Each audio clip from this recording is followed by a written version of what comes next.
no se diagnostique el síndrome de piernas inquietas, se diga, bueno, este paciente lo que no puede es dormir.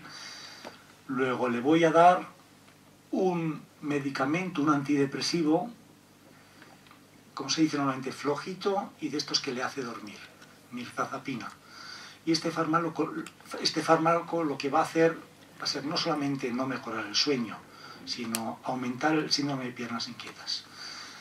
De este tipo de casos hay casos. Vamos a ver, he hablado de causas. Hay más causas, pero estas son las fundamentales. Si cogemos 10 pacientes, ¿en cuántos de los 10 vamos a encontrar un factor causal claro? Pues aproximadamente en 2. En los 8 restantes vamos a llamarle, utilizamos los médicos una palabra que se llama idiopático, que suena muy bien, es muy tecno la palabra, idiopático. Usted tiene síndrome de piernas idiopático. ¿Qué quiere decir? Que no tengo ni idea de qué lo tienen.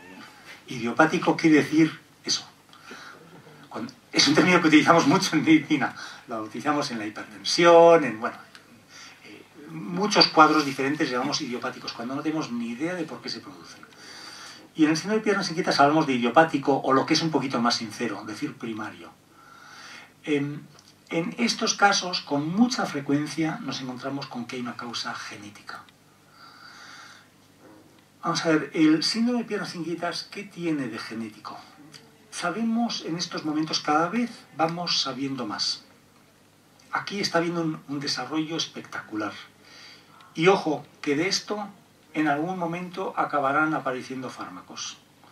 Estamos lejos. En estos momentos lo que sabemos es genes que si los tenemos, genes muy comunes, pero que si los tenemos, de alguna forma nos dan un boleto de lotería para tener síndrome de piernas inquietas.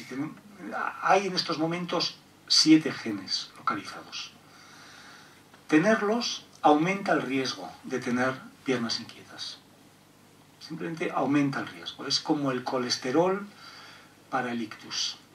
Tenerlo aumenta el riesgo. Pues estos genes es cuestión de lotería al tenerlos. Y si lo tenemos, el riesgo aumenta. Si tenemos 2 de ellos, el riesgo se multiplica. Y tenemos 3, vuelve a multiplicarse. Y si tenemos los 7 genes, el riesgo ya empieza a ser considerable. Porque explican entre el 50 y el 70% de las probabilidades de tener el cuadro. El problema que tenemos con estos genes, yo entiendo que desde el punto de vista del paciente lo que interesa es tratamiento, pero hay que entender que solo tenemos tratamientos, en medicina solo tenemos tratamientos cuando comprendemos bien la enfermedad. Si no, no hay tratamientos. Bueno, una vez ha habido casos así un poco de a voleo, que alguien da con algo que es la píldora milagrosa, nadie sabe muy bien por qué, y cura una enfermedad, pero vamos, esos casos son muy raros. Lo normal es que intentemos entender qué es lo que causa la enfermedad y que de ese esfuerzo empiecen a aparecer sustancias, moléculas, etcétera, etcétera, y que empecemos a desarrollar fármacos que actúen sobre esas moléculas. O sea, hay un esfuerzo es importantísimo el saber por qué se causa la enfermedad. Bueno, el saber la función de estos genes es importante. El problema es que no lo sabemos. No lo sabemos. La mayor parte de estos genes, todo lo que podemos decir es que intervienen en el desarrollo del sistema nervioso durante el periodo embrionario del desarrollo. O sea, van a determinar la conformación del sistema nervioso. Mucho más que esto no puedo decir. Mucho más que esto empiezo ya a tener que inventarme cosas. No hay más. Muy recientemente ha habido un estudio que yo creo que se aireó bastante en la prensa española porque intervenían investigadores españoles, un grupo de investigación muy importante de Sevilla. Son gente que se dedica a la genética. De piernas inquietas no saben, no se dedican a tratar pacientes, son biólogos dedicados a la genética. Esto es importantísimo. Y lo que demostraban era que uno de los genes más importantes en el síndrome de piernas inquietas, puedo decir el nombre, el MAIS1, bueno, es uno de los genes, uno de estos 7 factores de riesgo, intervenía en el desarrollo de una zona del cerebro llamada ganglios basales en el periodo embrionario y que regulaba dentro de esta zona del cerebro a otros genes. Las cosas son así de complicadas. Pero esta zona del cerebro es precisamente el depósito fundamental de dopamina en el cerebro. Por lo cual, de alguna forma, este es un paso importante que empieza a relacionar la genética con una sustancia que se llama dopamina. Vamos a ver, simplemente resumiendo, atención a la genética, atención a la genética. Y para ustedes, de cara al médico, esto es una enfermedad genética, esto no es un estilo de vida. Esto es una enfermedad que se puede tener o no tener, y que lo tengamos o no, va a venir determinado por varios factores, pero el fundamental está ya determinado el día que nacemos. Bueno, ¿qué es lo que causa esta enfermedad? Hay 2 factores fundamentales de lo que sabemos. En esta enfermedad hay una sustancia que se llama dopamina, que es la misma sustancia que interviene, bueno, es un neurotransmisor cerebral. Cuando hablamos de dopamina todo el mundo entiende Parkinson. Bueno, bien, la dopamina interviene en bastantes cosas, pero la más típica desde luego es el Parkinson. El Parkinson también es el Parkinson el que ha hecho la mayor parte del esfuerzo a lo largo de los últimos 50 años en investigar esta sustancia, cómo funciona el cerebro, etc. Pero la sustancia interviene en más enfermedades que en el Parkinson.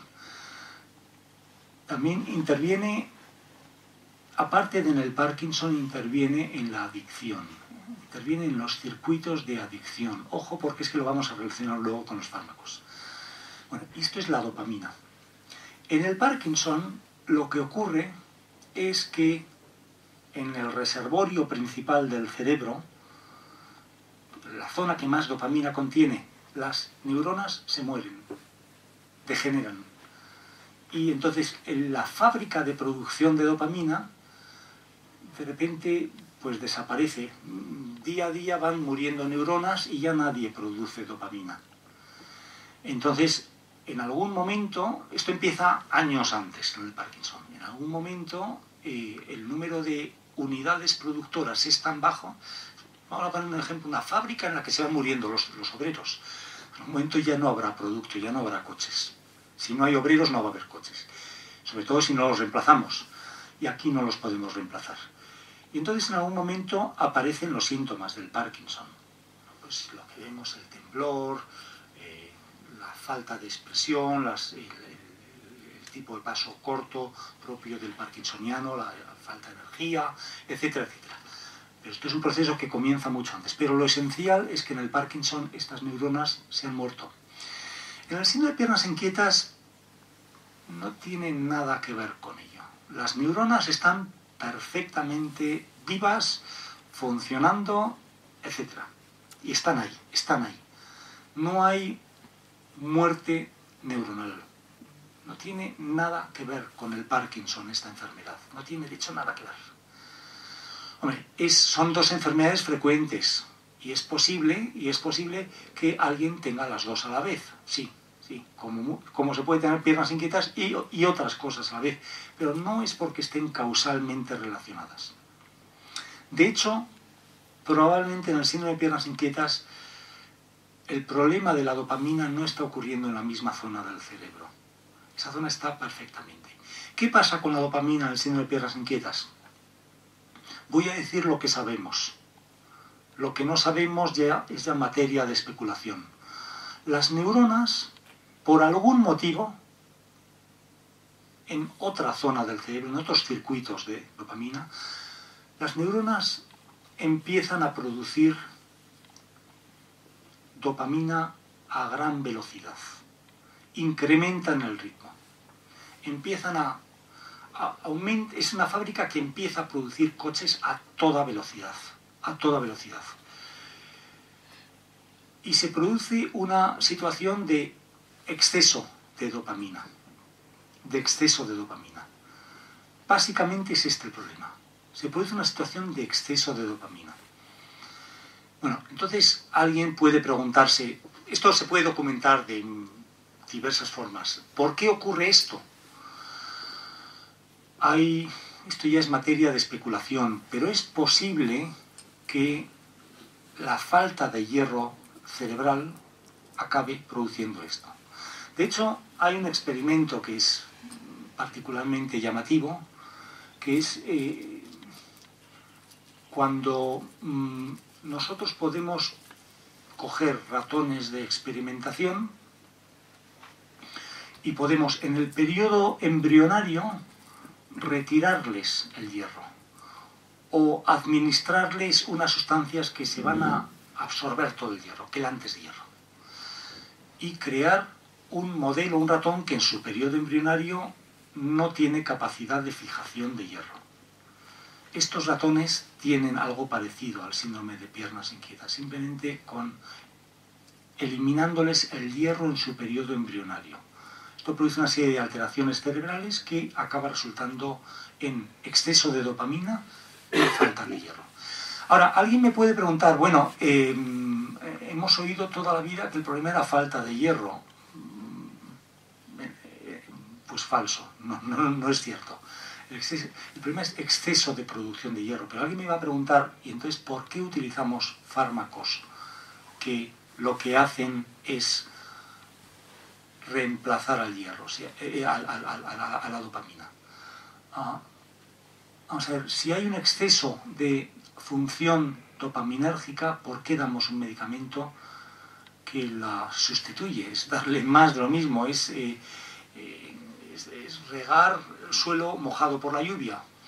Bueno, esto no está claro, pero una de las posibilidades sea que los medicamentos que utilizamos para tratar el síndrome de piernas inquietas, más que estimular la dopamina, lo que hacen sea proteger a los receptores de la dopamina. Actúen, esto me lo van a entender solamente los médicos, como agonistas parciales. Esto me lleva un poco lejos el explicarlo. Voy a centrarme más en otras cosas. Vamos a ver, lo que quiero es que tengan en cuenta, aquí hay un problema con la dopamina, y hay un problema con el hierro. Con el hierro que llega al cerebro. Lo importante es el hierro cerebral, no el hierro periférico. El hierro periférico puede ser un reflejo. Por eso, con frecuencia, cuando hacemos una analítica de sangre y medimos la ferritina, vamos a ver que los niveles de ferritina están bien. A pesar de todo, si hiciéramos una medición de ferritina dentro del cerebro, que esto es complicado de hacer, no sé, se puede hacer para investigación, pero no en un paciente habitual, nos encontraríamos en un altísimo porcentaje de casos que la ferritina está baja. Bueno, ¿cómo diagnosticamos el síndrome de piernas inquietas? Voy a entrar ya en cosas un poquito más prácticas de todo el día para los pacientes. ¿Cómo lo diagnosticamos? El diagnóstico en principio es clínico. Esto quiere decir, es un médico y un paciente. Un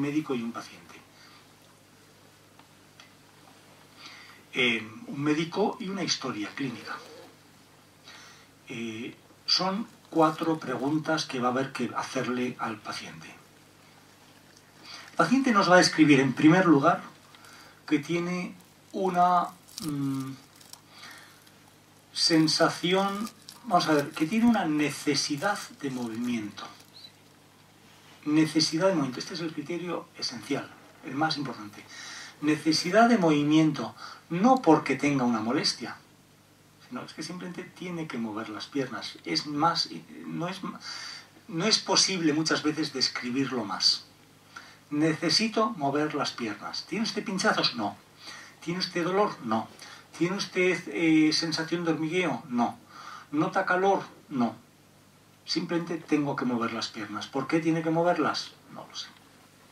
Muchos pacientes no nos van a decir por qué, ni siquiera que tienen que mover las piernas. Simplemente van a decirnos que no pueden dormir.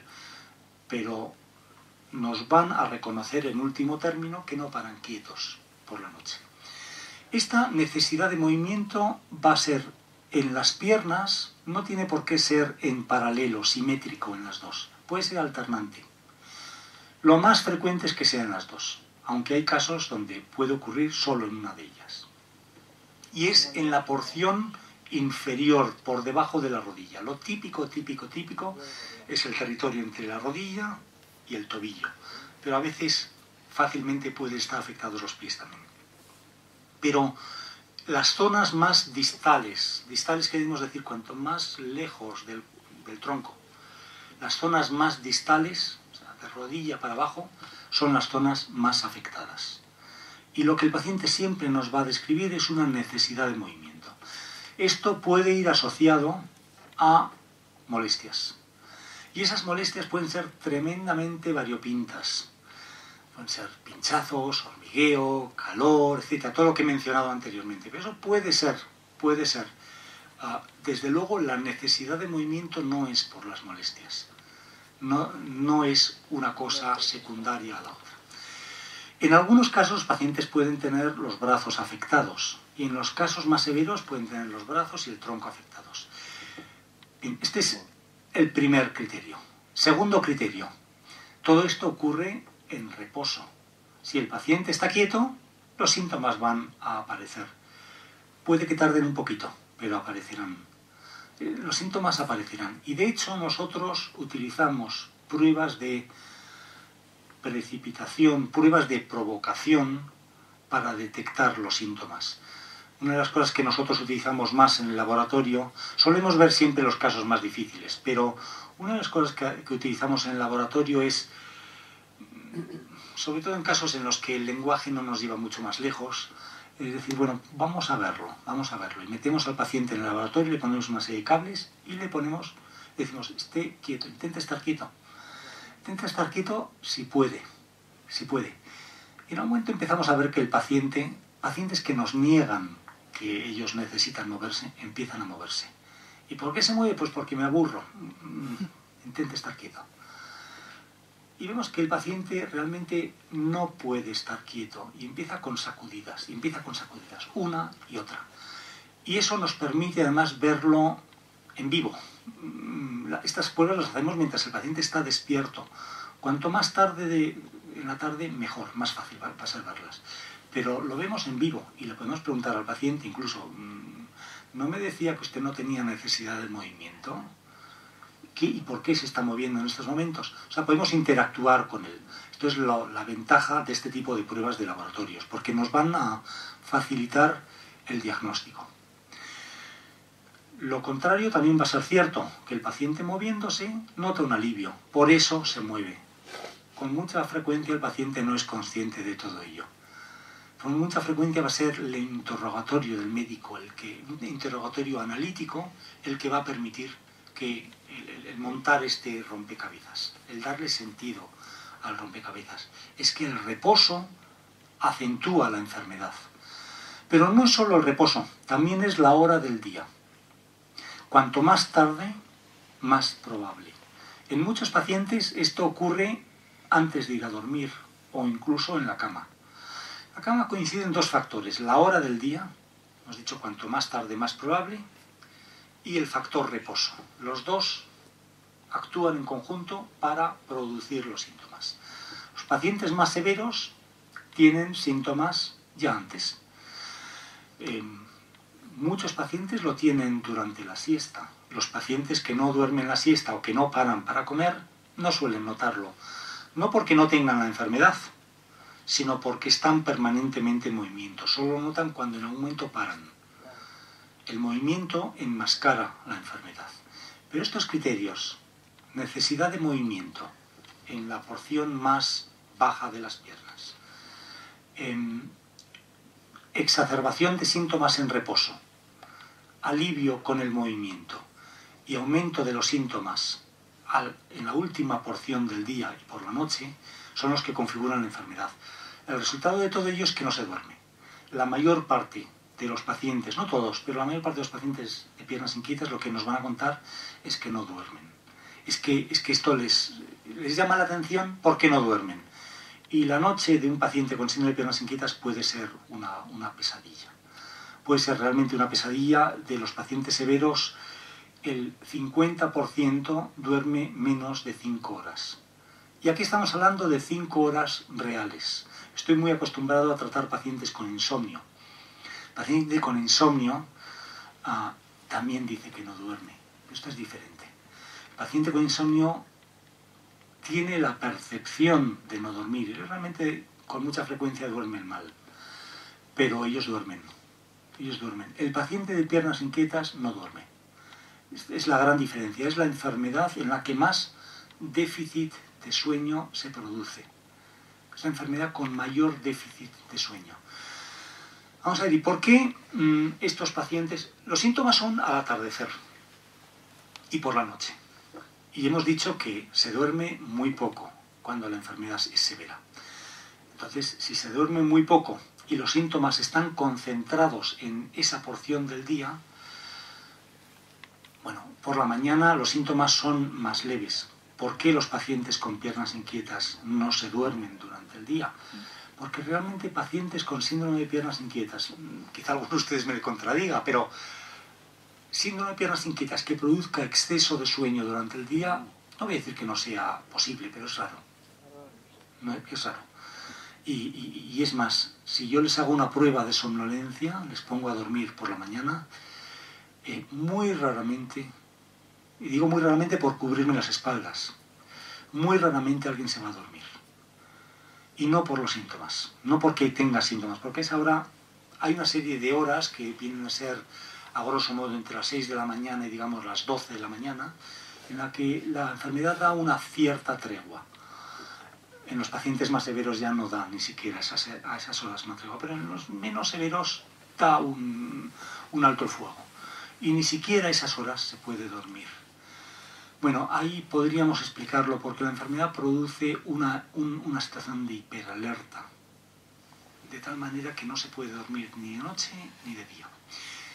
¿Cuál es el resultado de esta enfermedad? Es un deterioro de la calidad de vida importante. Voy a decir dos cosas más. No estoy diciendo nada de tratamiento porque estoy convencido que me lo van a preguntar ustedes. Pero dos cosas más. El problema de esta enfermedad, digo por cuestión de tiempo, ¿no? El problema de esta enfermedad no es solamente la calidad de vida. Parece que no es solamente la calidad de vida. El problema de esta enfermedad parece que está yendo un poco más lejos que esto. Ya no es un problema de que mi vida sea un infierno con ella. Esta enfermedad parece que aumenta el riesgo cardiovascular. Y los pacientes con esta enfermedad tienen el doble de riesgo que si cogemos dos poblaciones de pacientes ajustados para lo mismo, tabaco, peso, etcétera, etcétera, y tomamos a población con piernas inquietas y población sin piernas inquietas, segundo, no acabo en nada, vamos a ver que los que tienen piernas inquietas tienen el doble de riesgo de tener problemas cardiovasculares e hipertensión. Y el riesgo de tener un ictus es algo así como 1,5 veces mayor. Es más, hay un estudio que hay que mencionar a este respecto, que compara dentro de pacientes con piernas inquietas y hemodiálisis dos grupos. Coge un grupo importante de pacientes en hemodiálisis, o sea, pacientes con problemas renales severos, que están en diálisis. Y los divide en dos grupos, aquellos que tienen piernas inquietas y aquellos que no tienen piernas inquietas. Se ve que la esperanza de vida de aquellos que tienen piernas inquietas es menor. Lo único que digo es que esta enfermedad puede estar contribuyendo con otros factores a un incremento del riesgo cardiovascular y con ello a limitar también en una pequeña medida, de manera conjunta, muchos otros factores, la esperanza de vida. Bueno, muy bien, yo con esto ya dejo el tema y estaría encantado de responder preguntas, que supongo que habrá algunas. Gracias, Esperanza. Bueno, ahora entra un turno de preguntas, cortito, porque nos queda poco tiempo. Si alguien quiere hacer alguna pregunta, el doctor García Borreguero estará encantado de contestar. O si es sobre la asociación, pues contestaré yo. Ustedes dirán. Yo voy a hacerle una pregunta sobre del sueño que me entra, que estoy leyendo, por ejemplo, y yo solamente una línea no la puedo terminar. Me entra un sueño que no puedo, que tengo que dejarlo. Y comiendo, pues casi igual. Y digo yo que si eso será causa de la medicina o de esto. ¿Cómo duerme de noche? De noche, pues duermo bastante bien. Bueno, vamos a ver, los medicamentos que utilizamos para tratar el síndrome de piernas inquietas, con cierta frecuencia tienen un efecto secundario, es que pueden producir ataques de sueño durante el día. Entonces, entre los medicamentos que utilizamos está, pues por ejemplo, el Neupro, los parches de Neupro, que estos lo producen en un pequeño porcentaje de pacientes, no es frecuente. Lo más frecuente para un paciente que empiece con Neupro es que no tenga ningún tipo de somnolencia. Pero sí hay 1,5 de cada 10 que tiene algo de somnolencia con Neupro, pero también el Mirapexin lo produce el Adartrel, y luego la gabapentina y Neurontin y Lírica también lo producen. A veces es un efecto secundario del fármaco. No es ya el efecto de la enfermedad. Es que es un instante, nada más, despierto, un instante, sin darme cuenta. Pero bueno, pero nada más, esa pregunta. Muchísimas gracias. ¿Sí? Gracias. Buenas tardes. Yo soy una paciente de piernas inquietas, de síndrome de piernas inquietas. Y bueno, efectivamente... Como miraba, he pensado que era médico. Nunca se sabe. Sin problema, no. Ha salgado la enfermedad tal cual empezó, bueno, ha sido clavado. O sea, usted misma tiene. Sí, yo la tengo. Empezó con los embarazos, he tenido cuatro embarazos y según ha ido aumentando, luego pasé una época que estuve bastante mejor y ahora llevo pues, como unos 10 años que es tremendo. Efectivamente tengo un tratamiento, yo estoy tratada con ropinirol y bueno, pues es lo único que hago.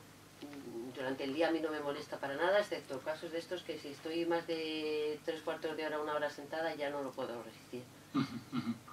No sé si ese tratamiento es el adecuado. Bueno, vamos a ver.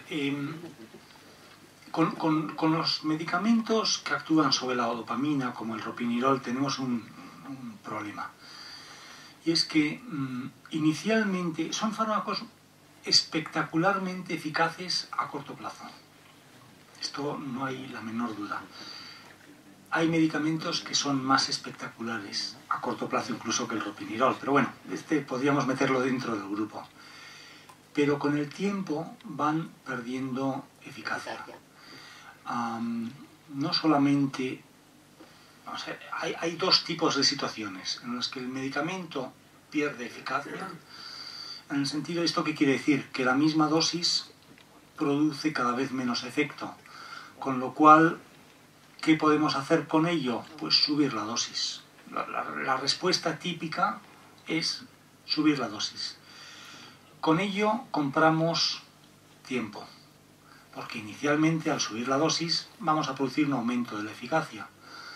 Pero esto es como tantas cosas en la vida. Con ello ganamos algo de tiempo y al poco tiempo vuelve a surgir el problema y lo vamos agravando lentamente. El problema que ocurre con ellos es que en algunos pacientes, sobre todo ya cuando elevamos las dosis, lo que vamos es a alterar este circuito de exceso de producción de dopamina, lo vamos a empeorar aún más.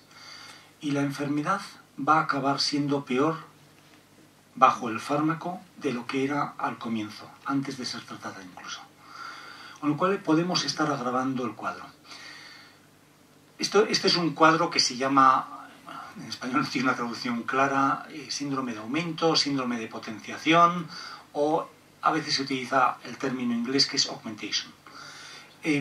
Esto se puede producir en todos los fármacos dopaminérgicos, pero hay dos que lo producen con mayor frecuencia que otros. Esos dos son el mirapexim y el otro es el ropinirol. Neupro lo puede producir, pero es menos frecuente. Entonces lo que pueden es empeorar la enfermedad con el tiempo. ¿Qué podemos hacer para evitarlo? Bueno, utilizar dosis bajas, ponernos unos límites en las dosis, mantener los niveles de hierro altos. Los niveles de hierro, esto no lo he dicho anteriormente, tienen que estar... Hay un riesgo de piernas inquietas siempre que la ferritina esté por debajo de 75 microgramos por mililitro. Tenemos que intentar por todos los medios acercar la ferritina a ese nivel. Cuando alguien viene con una analítica y me dice, está bien, bueno, está bien porque los niveles de laboratorio están pensados para otra enfermedad, están pensando en la anemia ferropénica, pero el riesgo, a nivel de ferritina de 25, pues para un médico que no esté pensando en las piernas inquietas está estupendamente bien. Ahora bien, el riesgo de piernas inquietas sigue siendo alto, hay que subirlo todavía mucho más. Tenemos que mantener bien los niveles de hierro. Tenemos que utilizar medicamentos a poder ser que actúen durante periodos de tiempo largos. El ropinirol actúa... Lo que yo he entendido es que está con el ropinirol normal, el Adartrail o el Rekip. Adartrail, sí, Bien. 0,50. Es un fármaco de acción corta. Si al menos utilizáramos Rekip de Prolip, pues estaríamos reduciendo algo el riesgo. Pero si utilizáramos medicamentos de acción durante las 24 horas, ese riesgo sería ya sustancialmente menor. O sea, utilizar fármacos que actúen el máximo tiempo posible durante el día y mantener dosis bajas y niveles de hierro lo más elevados posible.